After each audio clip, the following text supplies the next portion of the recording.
There we go. Great. So I always joke around when, or at least in my mind, not with necessarily anybody, that I kind of want to show up like in some like crazy basement with like wearing a sweatshirt or something, and I don't know, drinking an adult beverage or something, which I thought would be funny. Anyway, so today what we're going to do is we're going to be covering the Italian Renaissance. And again, just double checking our group here, looking at the chat. Good, we have a good turnout today. Oh, and also, if you happen to be home today and you do have a fur baby at the end of the class, I always like to make sure that everybody gets a chance to show other people if they have somebody with them. Anyway, and I know Colin is with Omar, so that doesn't count. Omar, just so you know. Anyway, so hopefully everybody read the section. I know. Hopefully everybody read the section on the Italian Renaissance. And the biggest takeaway that I want you to think about with the Italian Renaissance is not just how the clothes change, but how the sort of mindset changes, not only with the influence of the church, but also with the influence of the large patronage families, the Medici and such, that add to the sort of cultural, what's a good word? Sort of the cultural repository that we get in this period. They are donating money, being patrons for these artists, being patrons, not only to support those artists, but also to create a lasting legacy within their name. We see that still today, right? We see the Bill and Melinda Gates Foundation. We see Mark Zuckerberg sort of putting his name on things. And yes, it is to help, to be a patron, but it is also to gain power, I guess you could say, for them. Even in our own world right now, for Clue, and actually for the rest of the season, for a very small amount of money that was donated, Hasbro gets their name on everything, right? Now, it's awesome. It's great. But ultimately, when you're thinking about it, it really benefits them more in a lot of ways, perhaps, than it might help us. So I'm just switching there we go.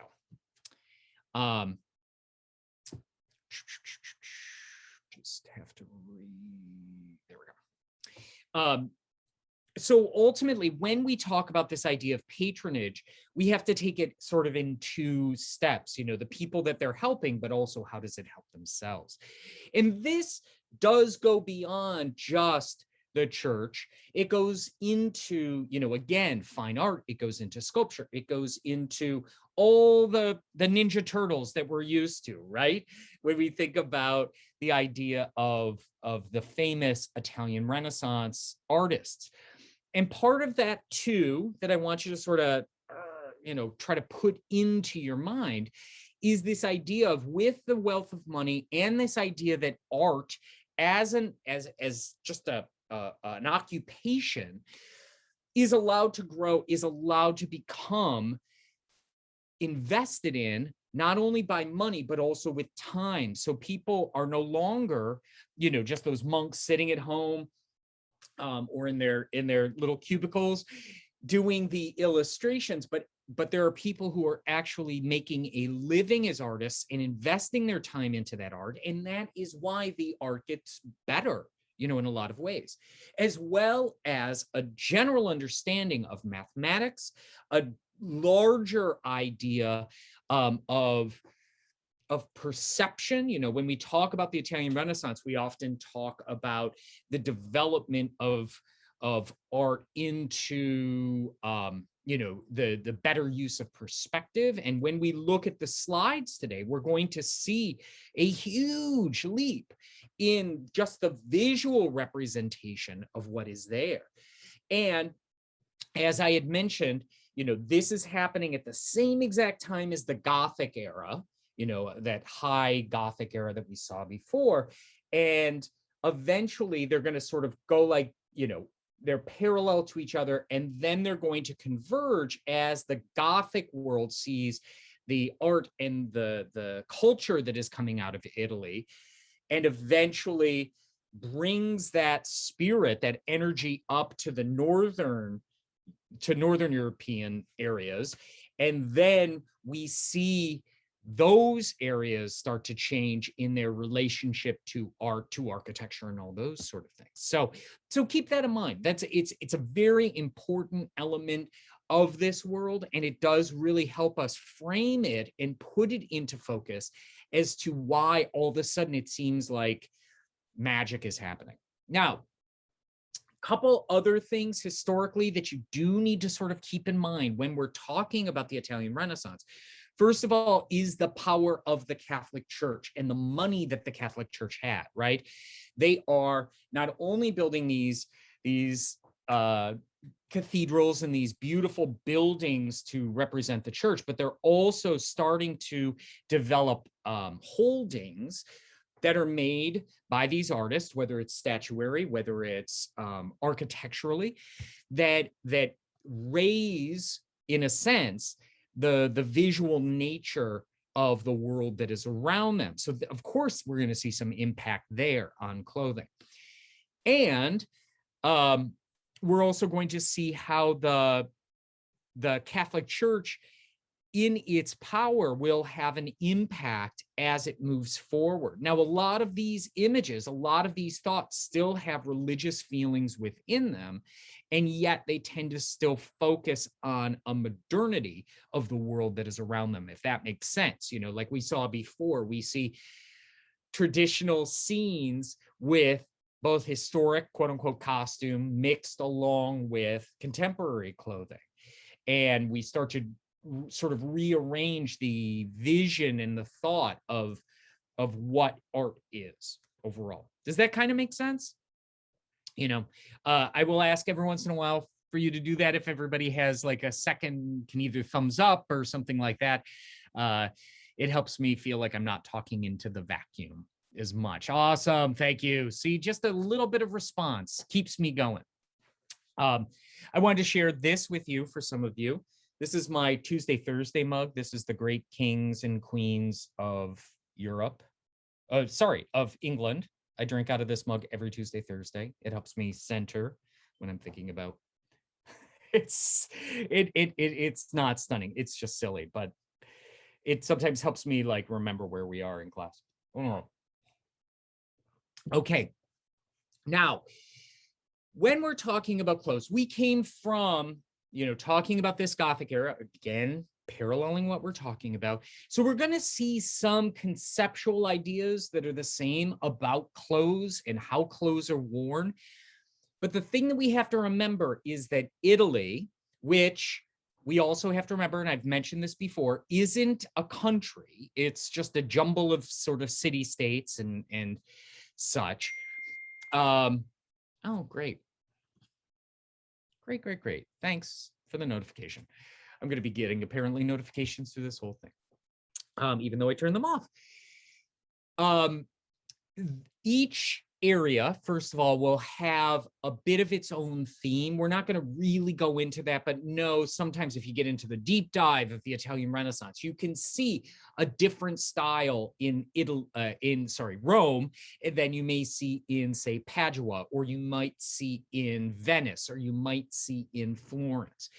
We do tend to just sort of clump this together as not quickly as possible, as distilled, I guess you could say, as possible, because there's so many small flavors and details that define each of these areas. But when we look at it as a whole, the first thing that I like to remember, certainly, is the idea that this is a different climate in Italy, right, than in Northern Europe. We have to imagine that it is much warmer. We have to imagine that the spirit of the Italians is going to help mold and help form how they look at their clothes. And so one of the things, and I did mention this in the written lecture, is that we tend to see a bit more sensuality and a bit more relaxed nature of clothing than we saw in the Gothic, okay? We tend to see much more sort of open necklines. We tend to see even the idea of the coat, the things that are underneath, often being more open, allowing for a little bit more skin to show. The overall silhouette tends to be much more lyrical in a lot of ways. You know, again, and this is an oversimplification by all means, but because there tends to be a bit more of a seductiveness or perhaps sensuality that comes from these clothes. But you know, we think about summer weather here in Rhode Island, right? We think about, oh my gosh, how can I survive with, you know, even a t-shirt and a pair of shorts is far too constricting. We're still going to see multiple layers of clothing being worn at all times. And so it is sometimes hard for us to sort of navigate that in our mind, like how, if it is so warm, why would they wear the clothes that they wear? But we're going to see little secrets that tend to play out in the Italian clothing, a little bit different from the Gothic clothing, that allows for some air movement, that allows for a little bit lighter and more ventilation, one might say. Okay, so as we're thinking about these clothes, remember, they are very similar to the things we talked about. We're just going to give them slightly different names. And those things will then be compounded with the Gothic to create our next section, which we call the early Mannerist Renaissance or the Tudor. So it is a compounding. And that's why we kind of have to get in an airplane and fly down to Venice, in a sense, to get a sense of what they're adding to the context of clothing, so that then when that is exported back up to the north, we see how those things combine. Is that cool? Make sense?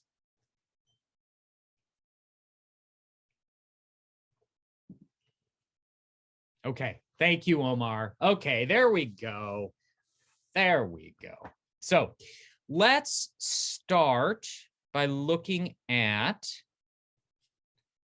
just had to make sure my thing was up. Oh, I need to change the slide quickly.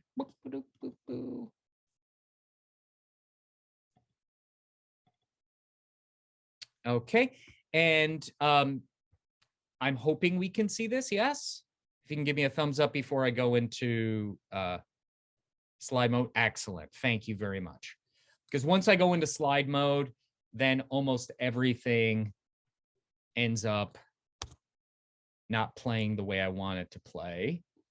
I don't know if it's a deficiency on Apple. I don't know if it's a deficiency with how these things work together. But once I go into play mode, I'm kind of at a loss. Okay, so here we are with the Italian Renaissance. And I did make, you know, every semester I make a few changes. I sort of recontextualize it to start to think about it. So here is a beautiful illustration painting of Dante.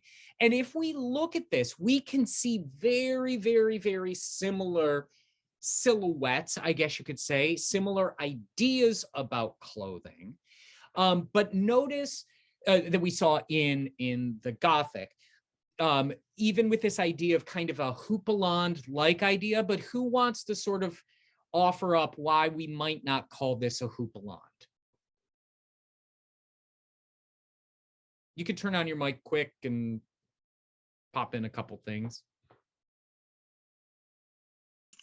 Is it because there's not two pieces of the garment? Two pieces in what way?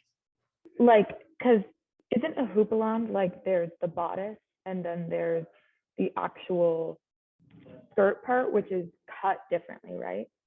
That would be the blio, which is even earlier. We're I'm talking so about the sorry. houppelande, which was the, you know, sort of unisex, male and female identifying word for the sort of clothing of the Gothic era. I'm sorry. That's okay. That's okay. That's why we're here. If I may venture guess, the hupalon had the little vents filled with all those extra linens at the bottom. However, though, this doesn't. Like the folds clearly seem to be just the fact that the nature that it's draped. Okay, what were the name of those folds? Does anybody remember? Weren't they called organ pleats? Yeah, exactly. So see how this does have, as you were saying, a very similar identity with the folds down the body, but as you just said, they don't seem to be arranged in the same formality that those organ pleats sort of do, right? And we also, even though we see the stand collar, do you notice that it doesn't sort of hug the face the same way, right? And do you notice that it doesn't look to be lined in fur?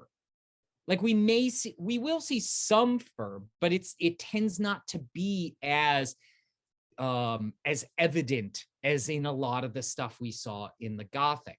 We do see the sort of pleating or the soft folds starting in that kind of yoke area, but ultimately it just feels like a much more loose, much less formal gown. Now, underneath here at the collar and on the sleeve, we can still see what we would call a coat, right? A linen garment. Now, in this section, we tend to start using the word camica, okay, as kind of this idea of a linen undergarment. And the term camica, we can roughly translate in many different, sort of Romance, Latin-based languages as this idea of a shirt.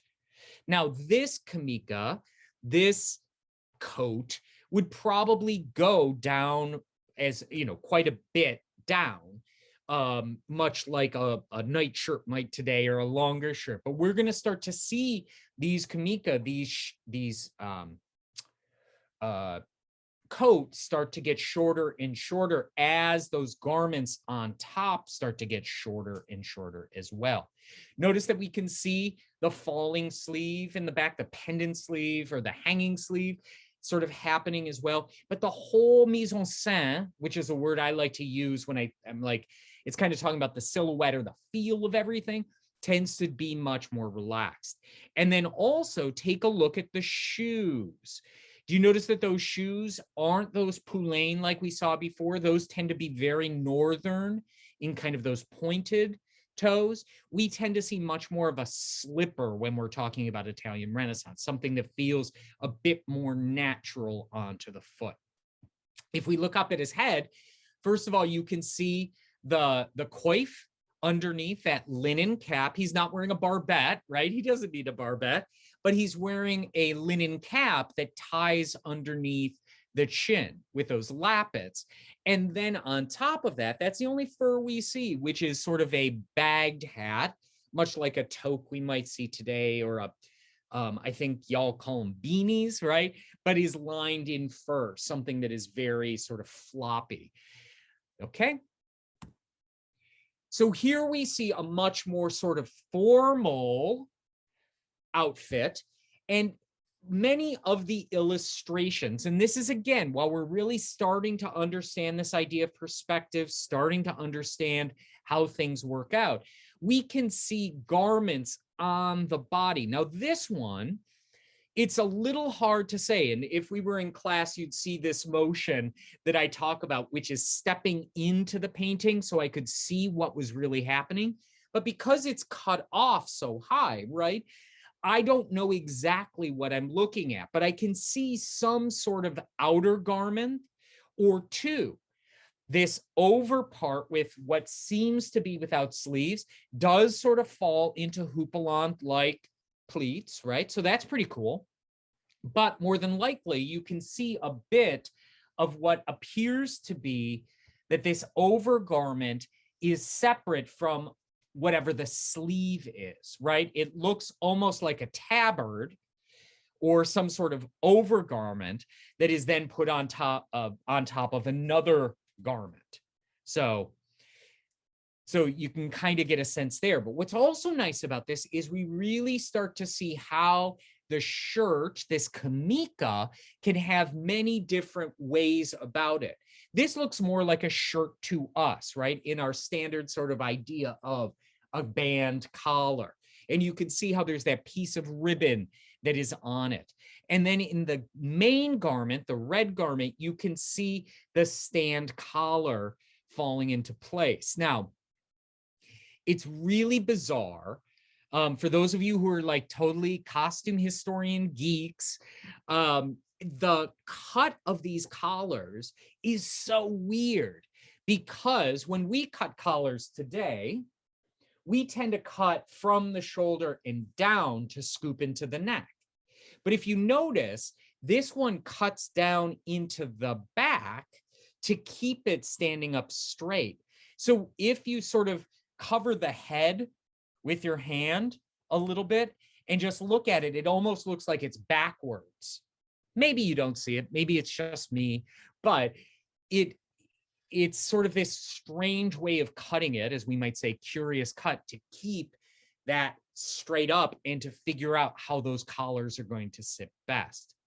If we look up on the head, we can see that hat that we had talked about before, that fur felt hat, right? But it is just like again, kind of like a beanie or a knit cap, even though they're not knit, but it's just sort of a toque in a sense. And you can see that there are seams in it.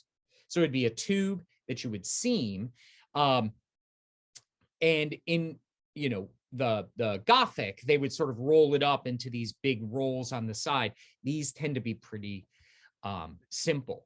And primarily hats will be seen in both black and red. Those tend to be the colors kind of the Italian Renaissance. So I always say, if you see a red hat, you're in pretty good, you know, a pretty good guess that it's an Italian Renaissance portrait. Okay, but we can see much better illustration qualities going on here, right? With the figure that is in the center. Then if we look towards the back, we can see, you know, something in perspective, which is kind of cool. We can see people on horses, but then we can see the sort of palaces and behind. And then the last thing I like people to look at in this illustration is if you look at the top of the curtain. So if you think of similar to the way my curtain is here, can you see how it's picked up at intervals?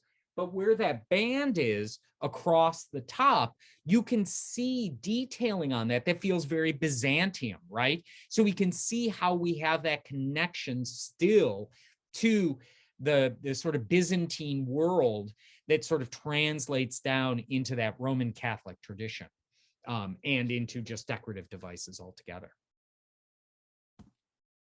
So blurry as heck, but that's okay. Here we can see some sort, right, of body covering, very similar to what we talked about with the houppelande. This one actually seems to be lined in fur, but notice again, the collar sort of looks like it's riding high in front and lower in back, almost like, you know, when you would, I don't know if they still did this in art class when you were a kid, but they certainly did in my time. We used to have to bring a shirt from home and we would wear it backwards, right, to be sort of a smock. And these things kind of have this feeling like they're on backwards, but that's them figuring out these collars. But notice still, it is much lower. It shows much more of the neck. It doesn't feel like the person is encased in it as much as we might see in the Gothic era. And here we can see a simple sort of hat. Again, a tube of felt that is just folded up, which looks like a hat you might even find today, right? So, and in red, so we go, oh, great, Italian. Here we can see very formal garments, and we can see a little bit of some of those Gothic things we talked about. In this case, what kind of hose do we see on the figure on the left and the center figure?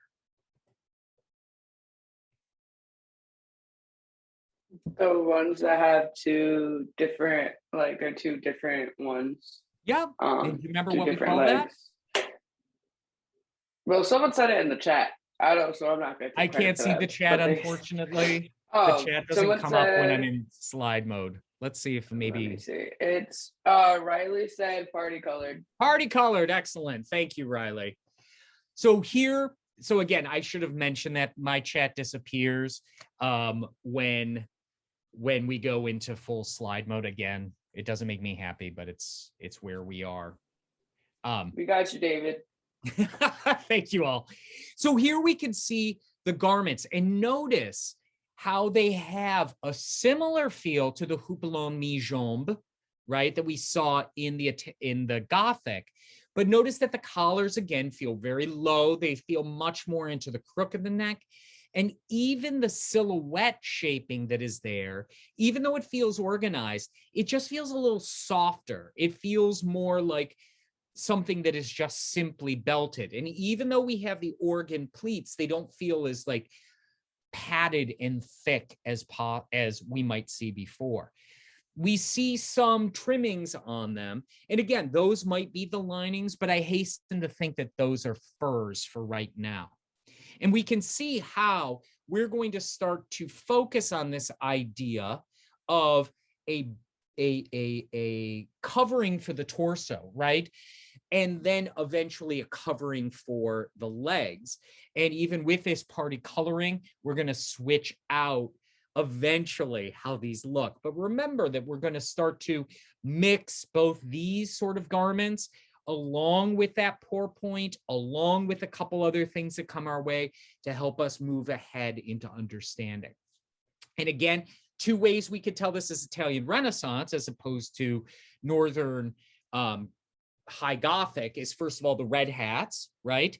And notice these red hats sort of have a flare out in them because you can sort of stretch them. They're not quite berets. We're going to see some great berets coming up. But then also look at the feet, right? We see a much more natural shoe on their feet, which sort of implies that they're not wearing those poulaines, and then in turn tells us we're in Italy. Here's a great beret, right? And we still see berets today. They're kind of like pancake hats, right? And this one in red, really awesome, sort of worn to the side, sort of has a sense of kind of a casualness.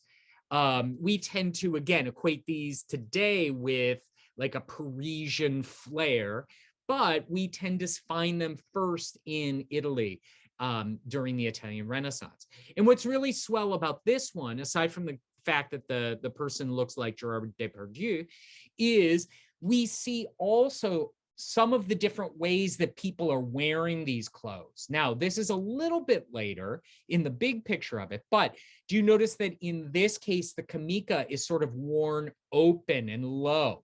You can notice to some degree, even the idea of this outer garment in its asymmetricality is sort of worn open and kind of sensual, allowing us to see a little bit more of the body.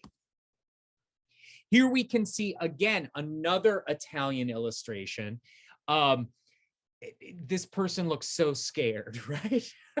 It's kind of disarming. But what is pretty cool is because, again, art is getting better. We can see some of the super small details in this, which help us understand what's going on. First of all, do you notice that the camika is really starting to ride down, is starting to come off of the neck and sort of sit on the body? We can see the red part of the garment, some sort of, you know, I might even hasten to say a pourpoint or some sort of more of a jacket with then this sort of tabard-like houppelande on top of it. But that is going to inform how things are going to change. We see kind of a contrasting there. And in truth, this could be a body of a garment in which we have attached a red sleeve. But more often than not, when we see contrasting, a lot of times we think, ooh, maybe there are lots of layers in there. What's also great is we can see a belt in there. And then on the sleeve that is resting, we can see a bit of the camika in there as well, that shirt. And then notice the beret on his head in black. Okay, again, a similar thing. This one's pretty cool. If we're going to look back at this one, imagine that the black piece that he is wearing, in a sense, is opened up. And that's kind of what it feels like here. that we see this base garment here, still with a little fullness. You can see that little fold down here. I got to do it mirror, sorry. The fold that is sort of here, but then with this kind of black sleeveless garment on top of that. Notice how this is all starting to come down. And again, it sort of looks like he's wearing it backwards, right? I wish I had a shirt, an extra shirt here that I could throw on. And then we could see his hat, which is kind of beret style, but in truth, this becomes a hat that eventually is worn in the church called a beretta, where you see three sides and often there's a little pom-pom on top of it. Notice here, I keep moving my mouse as a cursor, but you can't see it. If you notice the scoop of the camika that is there, in this case, just like the last case, has a little bit of a ruffle on it, a little bit of a detail to make it feel much more important. If we're going to see it, we want to see little details. You know, within the Italian Renaissance, eventually what we're going to start to see is this opening up. So the camika itself often is shown sort of really open, showing a lot of the shoulder. And then in this case, we can see the overgown, the sort of surcoat, as we could call it, sort of opened up as well to show as much of the shirt. And it's thought that a lot of these shirts had drawstrings in them so that you could draw them close to your neck or you could draw them loosely. And we still see, you know, for us, primarily in women's clothes, sort of details like that to sort of create off the shoulder identities of things. And this is, again, a Northern Renaissance influenced by the Italian Renaissance. Now, another thing that starts to happen is we start to take that pourpoint idea, right? The idea of more of a jacket, and we start to cut that up as well. So if we're thinking about more of a body conscious idea, this idea of, sorry, I'm scooting through it, this idea of these sort of sacky garments, even if we have belted them, really doesn't show off the body to the degree that perhaps we want to. So we start to take those pourpoints, those jackets, and start cutting them up as well. So we'll put on, say, a pourpoint first, opened up. Can you see how this one is tied across the front, sort of leaving it in there? And then in this case, the black is kind of a mantle on top of that.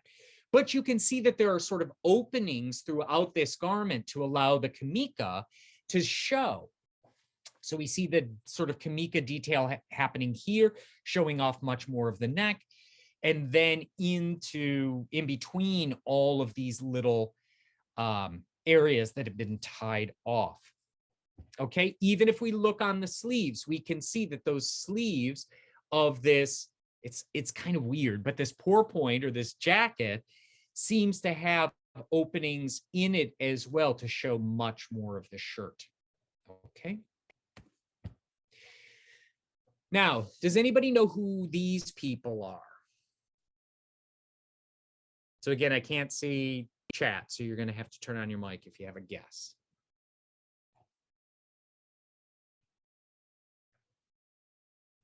None? Okay. So these are the guards. These are the Vatican Guards. And if you go to Italy today and you go to the Vatican, you still see something kind of similar being worn. But what's really amazing about this illustration are a couple things. First of all, we can see that really open neck camika, right? On top of that, we can see some sort of jacket in all of the cases with kind of a big balloon sleeve. But what is on top of it? There seems to be another piece that is kind of on top of it. Who wants to tell me what they see? Is it those, oh, I don't remember the name. It's the thing that has that really long, that hoodie in the back, and it kind of lays over, like kind of short wise, like it ties like a, I want to say a tunic, but I don't want to say a tunic. Well, I think what you're talking about is the idea of a chaperone, which Yeah. is more of a cape and a hood. The Right, best way yeah, to look yeah. at it, if you look at the figure that is kind of center left, notice first you see that little white blousing here in the front. I'll sort of stand if you can see me in the corner. You can see a little bit of white there that is the camika. Then the black is that jacket, that sort of pourpoint that we're going to get an even better name for. But then notice that there's a green and brown upper part and then lower part, right? See how it's sort of checkerboarded up here and then goes into a stripe. If we look at the person next to that, we can see that it is yellow. So Omar, you want to? Oh, I was thumbs upping to say that I saw it. Okay, I love that. I love that you saw it. So what we call those are bases. And in truth, what this is, I hasten to say it's like an overall, but in a sense, you can see that there's sort of a strap that joins into an almost bodice shape, right? And remember that term bodice refers to, I have my little friend here. I'll tilt this down a bit. Refers to, in a sense, the torso covering, right, of generally a female garment. But if we look, we can see that there's kind of a bodice here, I'm pointing, a bodice here with then an attached skirt. And so even though we don't see this on the general public, we do see them on these guards. But it's super important to remember this moment because this is actually going to influence fashion when it moves back north, okay? So just keep that in mind. It is on the sheet, this idea of bases. And notice how kind of decorative and almost heraldry, that there's a sense of heraldry in it, in that kind of striping and such that kind of informs us. My favorite guy, I should always look for a better picture of this one because I think there's a better story going on there. First of all, the guy in the center looking at us with the turban, fabulous, right? Totally fabulous. But then if you look at the person all the way on the right with the mustache, he looks like a biker from like 1975. I love everything about it. Okay, so remember that idea that we have the camika, we have another garment that is sort of the jacket or the pourpoint, and then on top of that, the striped with the skirting are the bases. Oh, and you can also see the shoes in here, and notice how the shoes look very much like a ballet slipper, right? And we can see the hosiery as well. And this is about the time that knitting starts to become a little bit more commonplace. So they may not be necessarily making these out of textiles, woven textiles, but actually starting to knit. This is from the Northern Renaissance, but this helps us understand a little bit more about what we're looking at there. So can you see the pourpoint? Can you see that fitted kind of jacket that covers the body? And then we can see the points, right, that tie up the chasse or the hose. But notice in this case, the hose now, the chasse are going to start getting joined together to create an entire kind of covering of the body. But notice where they're tied on one side and on one side, but then in the back, they're sort of hanging down, right? But you can see where those could tie up. And then what are we seeing between the pourpoint and the chasse or the hose? What do you think that white is? The camika? Yeah, exactly, the camika. And so you have to imagine all these layers on top of each other and how to smooth them out and make them look really good. If we look at the sleeve, can you see where it's split right here at the elbow? And in seeing that, what's really interesting is when we look at some of these Italian jackets, these Italian garments, we're going to see actually that they've done this on purpose. Where it's here, this obviously looks like a mistake, right? It looks like his elbow has ripped out. So keep that in mind. Here we can see another version of that. And we can see it in more of a, even though this isn't Italian, but more of the Italian style. Notice how it's fit to the body, comes in at the waist, and then flares back out.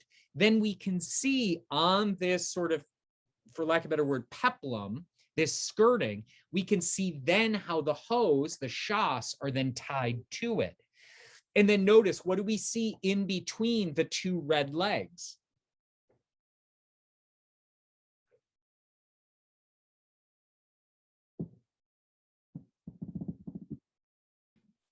Codpiece. Yeah, we see some sort of codpiece happening in there, something to join those two legs together. And notice that the doublet, oh, I used the word, I shouldn't have used that word yet, that the jacket has kind of a piecing quality to it, whether it is yellow and red, or that it's just the way that it was painted. We get a sense of kind of party coloring as well, or heraldic devices. Notice the lacing down the front, exposing the camika underneath. And notice it's that sort of zigzag lacing. We tend not to get into that cross, like sneaker lacing for quite a while, but we can see how it is much more body conscious, right? Really shows off the body, not just the torso, but even going into the leg and into the cod piece.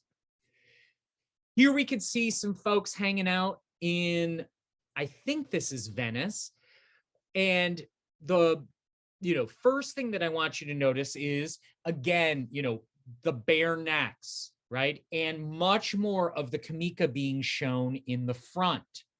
If we look at the figure all the way on, not all the way on the right, but of the two leaning on the bar, the one that is most right, you can see how even though all this stuff that he has on, it looks as though he has 3 or 4 layers, seem to be following a lot of the ideas that we're wearing. Notice how high they are, showing off the butt cheek, right? And the long leg. Notice the very, very sort of high boots that are in place there, sort of rolled down to show a little bit of the lining. And then on the, I'm trying to do it in mirror, sorry, the sleeve, you can see that the sleeve has been cut and allowed to open up, showing us much more of the camika underneath. And you'll notice that there's that break right in here as well. And when we start to see these sleeves, we call these segmented sleeves, okay? And you can see so much more of the camika in there. And you can imagine to some degree how this would offer a bit more ventilation, right? If you just have one layer between the two of you, or between you and the outside, then you're going to be much more comfortable. Yeah, go ahead with your question. Yeah, I wasn't sure how you wanted this. So I That's okay. Questions.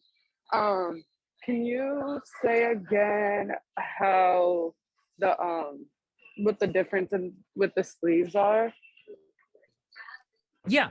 So yeah. No, that's fine. So see here, we have a contained sleeve, right? We have a sleeve that is covering, just like we saw in the Northern Renaissance, the entirety of the arm. Even if we look here, we can see the entirety of the arm covered, right? But when I mentioned this little nublet, carrying his bag, can you see how the jacket is split at the elbow, showing a bit of the camika, right? Which has kind of a very similar feeling to this, because we could see the brownish, grayish, blackish area here, but see that white sort of movement down the arm?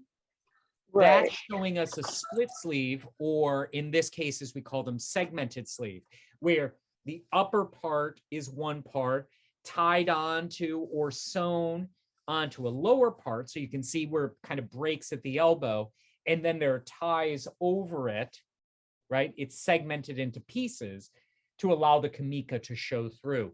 Even if we look at the figure on the left, on his arm that's like this, you can see, even though there's a robe or a gown over it, you can see how there's just like a little piece of sleeve here from the pour point. and then a little bit of the shirt popping out here. If you look down to the legs, notice the party coloring going on there. And if you notice the person all the way on the right, you can see the legs there too. You can see that there's party coloring going on there with sort of heraldic devices on there. But what I think is also cool about that figure on the right, excuse me, in the red hose, the red chasse, is notice how everything kind of just casually covers up the lower part of the crotch, right? It just sort of sits over that as we try to figure out what's going on there. Did you have another question? No. Oh, It okay. was just the sleeves because I had kind of missed that part. That's okay. That's okay. So here we see some other people trying to wear, again, that more fashionable silhouette, fitted. Notice how fitted that is to the body. If you look at the three that are, in front of the boat, they are wearing things that are much more like jackets versus the person all the way on the right, which is much more like the houppelande robes that we saw. But here you could see it even better, where they're kind of like covering up the groin, either with some of the folds, they're allowing kind of more of the back to be seen, but the front seems to be covered up. And especially the figure in the center with that big purse right over the center of it all is kind of amusing to me. But notice again, it's a much more sensual, much more lyrical line than what we saw in the Gothic. And here we can see segmented sleeves at the person all the way on the right. And then the person in the center, we can see that those sleeves are tied on, allowing the chemica to show through. And imagine that would also be great ventilation, right? We tend to think of our hottest point through here, right? Imagine how that would help ventilate overall. Here we can see a back illustration of this pourpoint, this jacket, and we can see the two legs, right, of the chasse sort of tied up, and in between we can see that the chemica has been sort of wrapped around underneath it all. So sometimes it's not as glamorous and as lyrical as we might like. We can see that those sleeves are really sewn in with a lot of fullness in them. And then we can see that sort of neck collar detail. And I love that little U shape and that little bit of the chemica going on there. So the chemica we see at the neck is also the chemica that is riding down here at the split in the back. Again, looking at the figure all the way on the left, you can see kind of how those chemicas start to open up, show more shoulder overall. And one last sort of thing. Now, we can tell that this is northern, right? Because of the shoes. Certainly that helps us. But we can see how these are inspired by the Italian Renaissance in some way, that more lyrical quality.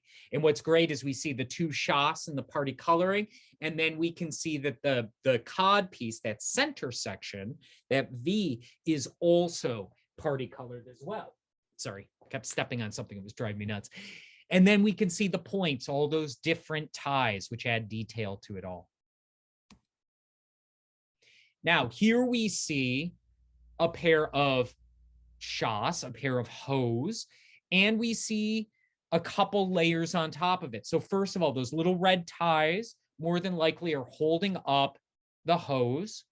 If we notice, if we look, again, I wish I had my pointer with me so you could see it, but hopefully if I'm in the right place and I point like this, you'll see that there's actually a red sleeve with then a false sleeve kind of wrapped over it, similar to the way that we would sort of flip over a toga or such around our arm.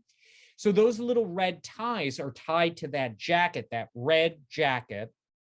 And then we have another blue piece that is put on top of that. You can see that little split at the side that is then belted.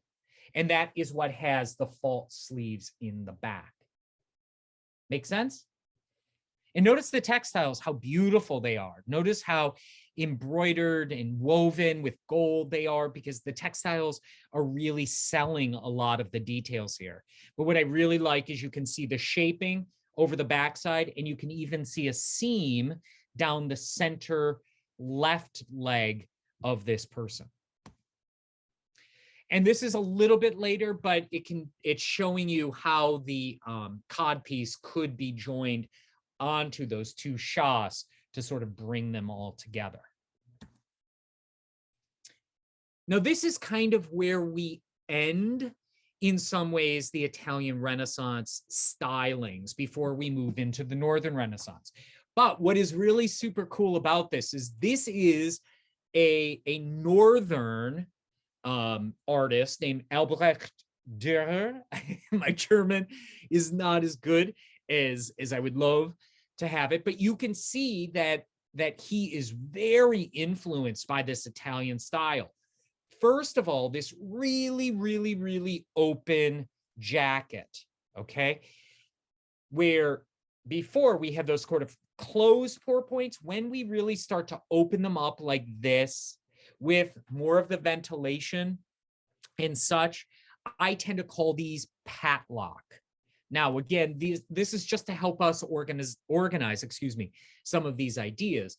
But you can see that really it's playing second to the cameca, right? And we can see that the collar that was once here has really sort of moved kind of to an off the shoulder kind of sensualness, right? And then notice how much fabric is jammed into that cameca, right? If we look at the segmented sleeve, we can see a bit of the cameca popping out here. And then on top of it, we see the mantle as well. And again, some of the things we tend to see in this Italian style is more graphic. Like I love this black and white graphic that we also kind of see. Where is that? You know, kind of mirroring some of this really strong detailing in the illustrations. So there's Albrecht. Here are just a few close-ups of things. Now, again, because we're focusing more on the faces than necessarily the whole mise en scène, because that's really where they're improving. It's sometimes a little hard to see the clothes, but first of all, we see that hat, right, in red. So very simple. And we can see the seams, which are those little dents that are kind of in each side. And then when we move down, we can see the cameca, right? In this case, folded over. I mean, that's what's so great about having the detail. Can you see how that's sort of flipped in? It's sort of crunched up. And then if you look carefully in this, he may be wearing a cape or a chaperone, but then you can look very carefully inside and you could just see the tiniest sliver of that jacket. Now, here, we're really seeing all these ideas come together. A little bit of pour point, a little bit of those, sort of full sleeve jackets. We see this open neckline, which feels very similar to the bases and such. And this is when sometimes people start to use the word doublet. Now, I try to be really careful in introducing it, but it does sometimes find its way in older history books to describe pourpoint or even padlock. That we're really focusing on a torso covering for men, almost a bodice idea for a man that leaves the bodice and the legs kind of with a separate story. So every once in a while, I will refer to these things as doublets. I don't mean to, but sometimes it happens. You can see the influence here with that open neckline, the Italian neckline, and then that emphasis on the cameca. And notice that really beautiful, what we call work or embroidery on the collar of it all. Really, really gorgeous. Here we see a very famous person who is the Doge, D-O-G-E. It has nothing to do with Doge. What is it, Doge dog? Or is it just Doge? Doja Cat. Doja Cat. Okay, great. And the Doge was both kind of a governor slash mayor slash head religious figure of Venice. And here we can see this hat, which kind of has an Egyptian quality to it, which I love. Even if we look at the embroidery that's on it, it feels very similar to some of the sort of decorative devices we might see in Egypt. But this hat is only worn by the Doge. And for some reason, I have to do that kind of weird O, that the Doge in its placement there. But it does have kind of an Egyptian quality to it. Here we can see the coif, right, with the string coming down. And then we can see on his cape, his sort of chaperone, a very beautifully embroidered collar. So pretty cool. Yeah, we're going to skip over that. I don't like that. So we're going to keep coming back to this illustration because it really is starting to show us how all these things are aligning, right? So I had mentioned down at the bottom, the shoes, the poulain. So that's telling us we're definitely in the north. But then notice the emphasis on the legs, and then notice the patlock. It's really, sort of open here, really showing off much more of the body, showing off much more of the canica. And then notice how it kind of has this little apron front, right? Because we're not really committed to showing off the cod piece that is underneath. It's going to get there. We're going to see it soon. But that certainly informs to see how these things are all going to collide. Here's Albrecht again in a much more sort of northern feeling. I mean, he looks like he could be right out of Game of Thrones, right? But the one thing that I notice is he kind of keeps this idea of the canica in there. It feels so much lower. We see a little bit of it popping out of the segmented sleeve here, the tied on sleeve. Really cool. But beautiful artist, beautiful artist. And by the time we're at the end of the Italian Renaissance, we start to switch into, and this is kind of jumping over because the Italian Renaissance continues while the Northern Renaissance is happening, but we start to sort of meet up at the same time with what we call the late Mannerist Renaissance or the Elizabethan. So we're going to see how all these pieces come together. Okay. Any question about menswear before we jump on to women's wear in 15 minutes? Okay. So here we're seeing a variety of things, and I love this illustration for all things Italian Renaissance.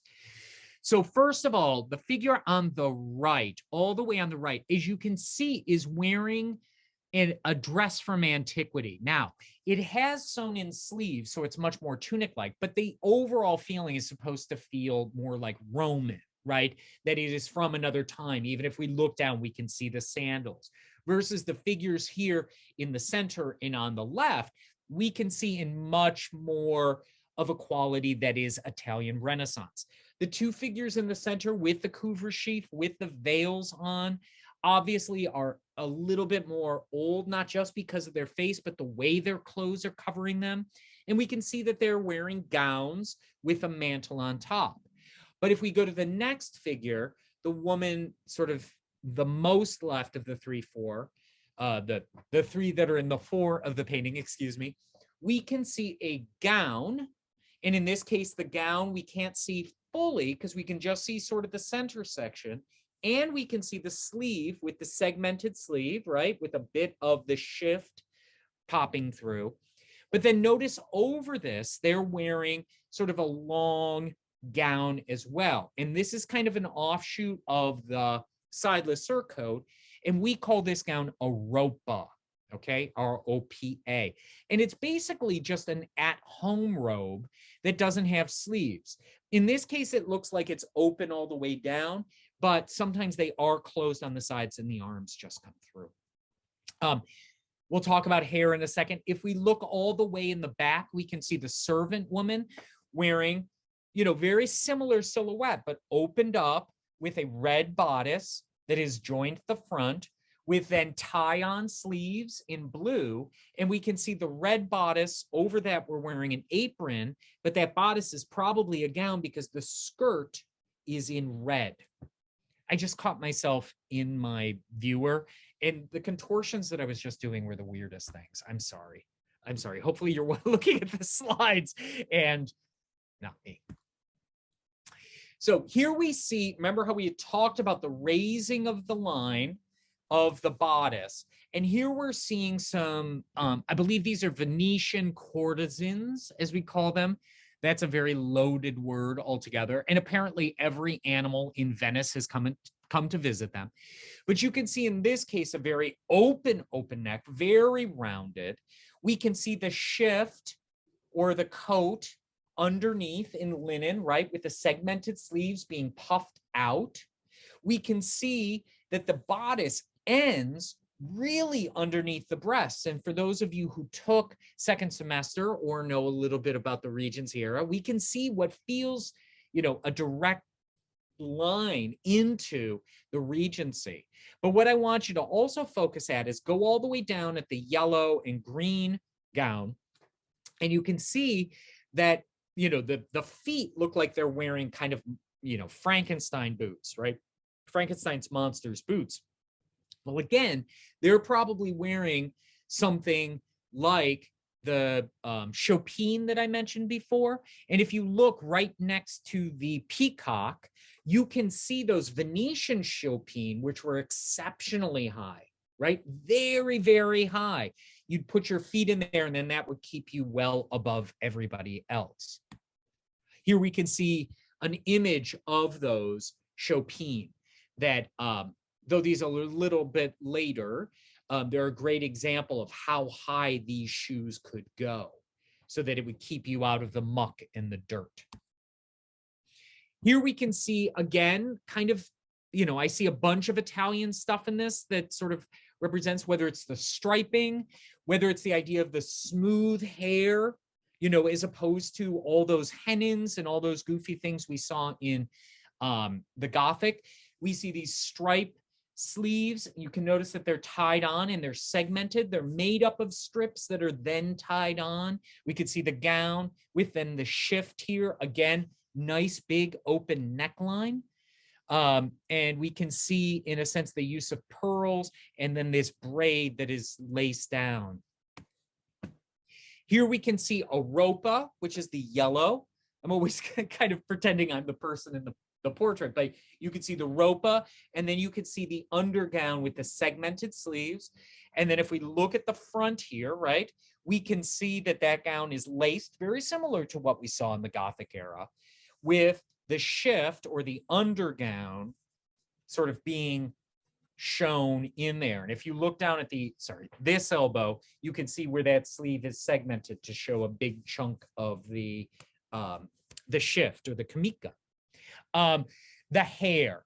So the hair in this period is a little weird, and we have lots of conversations about this in some ways, because when we think of Southern Italy, we tend to think of, darker hair overall. When you get up north, we do tend to see, sort of the lighter hairs, but it's thought that they would bleach their hair with hydrogen peroxide, which would turn it kind of this blondie, orangey color. It's kind of crazy. Here we can see something that feels much more like a houppelande with then, a full sleeve, sort of almost false sleeve-like where it's cut out. And if you notice, there is kind of hennin-like details happening. But what I love about this, can you see very clearly that yoke of the gown that then the gown is attached to? Here we see some other gowns. This one, really great. Again, Italian because it's off the shoulder. We can see the tied-on sleeves here that are allowing us to see the camicia or the shift underneath. Notice that blue embroidery going across. And then again, to talk about kind of sheerness, you can see a very sheer veil laid on top of it. You can see this little white line that is right down here, showing you how fine that veil could be. I can't even look at that. That's too weird. Here's another great one. Again, we know it's Italian partially because of the hair, but also kind of this open neckline, and we can see the tied-on sleeves. The bodices are going to start to, again, revert back down. They're going to go up, and then they're going to go down so that we have a much more fitted bodice. We can see this little circlet around her head as well. And again, I can't emphasize enough how important the skill of artistry becomes in telling the story of fashion, because then they're using the fashion in these portraits to tell people that they are the most current, up to date, And here's where we can see it kind of ending up at the end, where we're going to get a mix of Northern Gothic and Italian Renaissance to start to define into the idea of the early Mannerist Renaissance. So here we can see that Italian sort of bleach blonde detail going on. And you can see in the back that she's wearing a caul or a hairnet over the back of her hair. And this idea of what I call dog ears comes back and forth every once in a while, but it's this idea of having a section of your hair sort of down and curly and the rest pulled back. And you can see it in different degrees as we move along. Like this one, I don't know, this upsets me somehow, because it's just weird looking in some ways. But what we also believe is happening here, if you look at this sort of whitish line that is happening here, that more than likely could be a veil happening over the back part. And that's why that's such a dramatically different color going on there, because we can also see underneath the red necklace this very sheer kind of shawl-like veil over the shoulders. And we can see on this gown the, sort of lacing down the front. Look at this one. Oh, so sad. So sad. And one of the last things that I like to sort of introduce here is this idea of Mary going from this idea of sort of a poverty-stricken, poor person into princess. And so when we look at a lot of these paintings, and this one is Gothic mixed with the Italian Renaissance, so this is towards the end there, we can see that she actually takes on a new life. And look at her face. I mean, that is so Gothic, right? With our eyebrows being removed. We even see that loop of velvet right here underneath the crown. Notice the sheer velvet, or the sheer, silk veiling in the back. But the most important thing to me is, even though this is, sort of looking at a bunch of different things at once, is looking how this dress is made. Because if you notice, there's a seam that is going over the breast, into the waist, and even into the skirt that is rolled up, which is showing us even more tailoring that is happening, more ways that we're going to start to fit clothes beyond just rectangles. And then even under this, sort of going across underneath the bosom, you can see that shift, or that chemise or that kamika happening underneath there. Okay. And we can also see variations in this. These are Jewish young women wearing this very specific hat and veil combination to the Jewish women of Venice. And in the back, you can see the bride here. And they're wearing more of a robe, crossover robe, but we can see still some of the details that are similar to the fashionable styles as well. Okay. So let's see. There we go.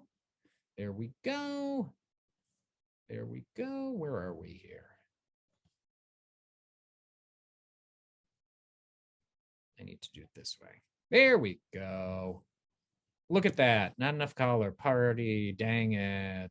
Excellent. So with that said, we have about a minute and a half left. Who has some questions? Any questions, concerns?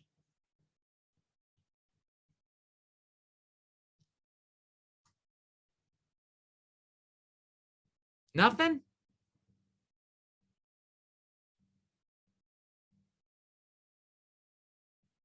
Okay. Are we getting this on, just as I can tell, I'm definitely gonna need a review on this. Sure. So what I'm going to do is once once we're completed today, I have to take some time and have to edit it and add some things, but I will post it. Okay, thank you so much. Because I was like, just yeah, I like love the material. So especially the Italian Renaissance, because I wasn't always taught it. So I was like, oh man, I'm like not exactly understanding everything. So That's definitely okay. want to watch it over. Yeah, sure, sure. And again, those context videos really do help in a lot of ways. Those things that John Green puts out or any of those crash course things, those will always help us understand the context of where we're looking at.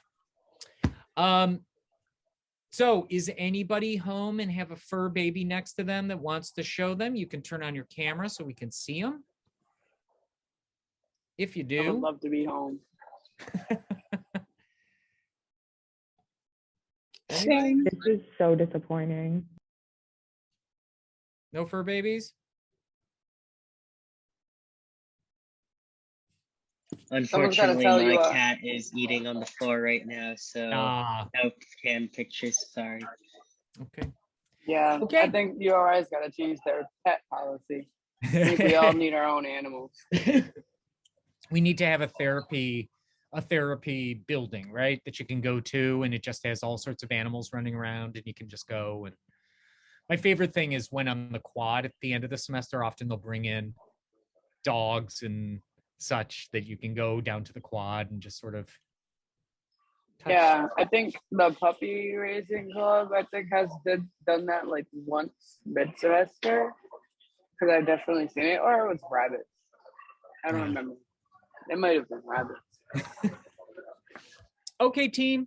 Well, that is the Italian Renaissance. Again, we are not meeting tomorrow because you're going to be working on, your First People's papers. I still haven't received any, I don't believe. So please make sure that you take at least the hour and a half that we have for class tomorrow to work on that.